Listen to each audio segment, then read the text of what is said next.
ვინც ამბობთ, რომ გეზარებათო მუშაობა ახალგაზრდებს, ეხლა მე მომისმინეთ კარგად.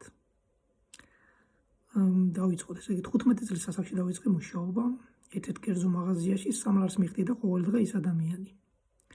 შემდეგ დისტრიბუციაში გადავედი, ქვისპურები რო დაქონდა თუ გახსოვთ. და მან ცოტა ხანი ვიყო, გამომიშვეს რა. იქ მითხრა, რომ ვინ შენამდე იყო, ის ბრუნდება და შენ წადიო. წამოვედი. შემდეგ მაკარონის ქარხანაში დავიწყე მუშაობა. მოკლედ, ბევრი ადგილი გამოვიცვალე და სრულწლოვანი რო გავხდი, დაცვაში დავიწყე მუშაობა რა. სადაც 290 ლარი მქონდა ხელფასი. და 2 დღე იქ ვიყავი რა იმ ობიექტში. ანუ 2 დღე სახლში არ მოდიოდი. და როდესაც მოდიოდი,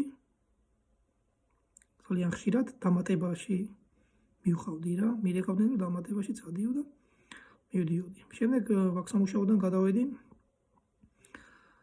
სხვა დაცვაში რა, სადაც ერთ-ერთ საგუშაგოზე ხო, საღამოთი საპირფარეშოს კეტავდნენ და მიდიოდნენ რა და შენ რამე თუ რამე მოგინდებოდა, რა ვიცი მე.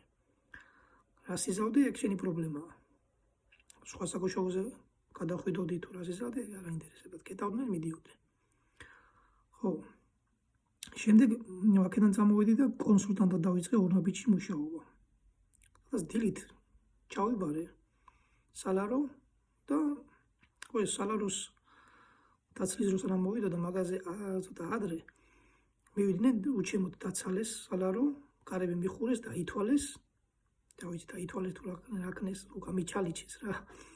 და 100 ლარი აიღეს უეჭველი. და მე მოდიან და მეუნებიან რომ 100 ლარი აკლიაო რა, ჯერ უჩემოდ რატო დაითვალეს. მე თუ ჩავიბარებ სალაროს, მაშინ სხვა არ უნდა დადგეს, ხო? თუ მე მაწერ მე ფულს. აი რა ვიცი, ანუ საშინელება ხდება რა ჩვენ ქვეყანაში და მე გიკვირთ რომ ხალხი გარბის, გაიქცევა ხალხი. მე უბრალოდ რაღაც მიზეზების გამო ვერ მივდივარ ქვეყნიდან. და აი ვინც ჩემსავით ვერ მიდის, ხო აი ჩვენ უფრო მაგრად გვაქვთ არხეული. ვისაც გასაკეთებელი გზა არ გვაქვს ჯერჯერობით. აი არ ვიცი, ანუ აქ რა სამუშაო უნდა ნახო. ანუ სტრესში მუშაობენ ხალხი. თან ასე ამუშავებენ და თან ეჭხუბებიან, რავი შენ თუ კარგი უფროსი შეხვდა და ადამიანურად გებხრობა, მაშინ ბედი შენ ქონია. აი არ ვიცი, ანუ ამ ქვეყანაში რა და უკვირთ რა, რომ აი ეზარებათ. კი არ გვეზარება, ვინც გამოცადეთ, ხო? ეს საშინელი სამსახურები. აღარ გვინდა რა. აღარ გვინდა, ანუ ეს მონობა რა ჯანდაბად გვინდა. შენი საქმე რომ აი ხალხი ვოცნებობთ, აი მე მაგალითად ვოცნებობ, რომ აი ჩემს საქმეს რო აკეთებდი მარტო, ხო? აი კიდე არა უშავს, მაგრამ შენ საქმეს კი არ აკეთებ, უამრავ სხვა საქმესაც გაკეთებინებენ რა და კიდე იმას გამადლიან, რომ გიხდიან რაღაც კაპიკებს 500 ლარს და 600 ლარს. ეგეც არ აღწევს. 300 ლარს და 400 ლარს უხდიან. საშინელება ხდება რა. საშინელება. და უბრალოდ ანუ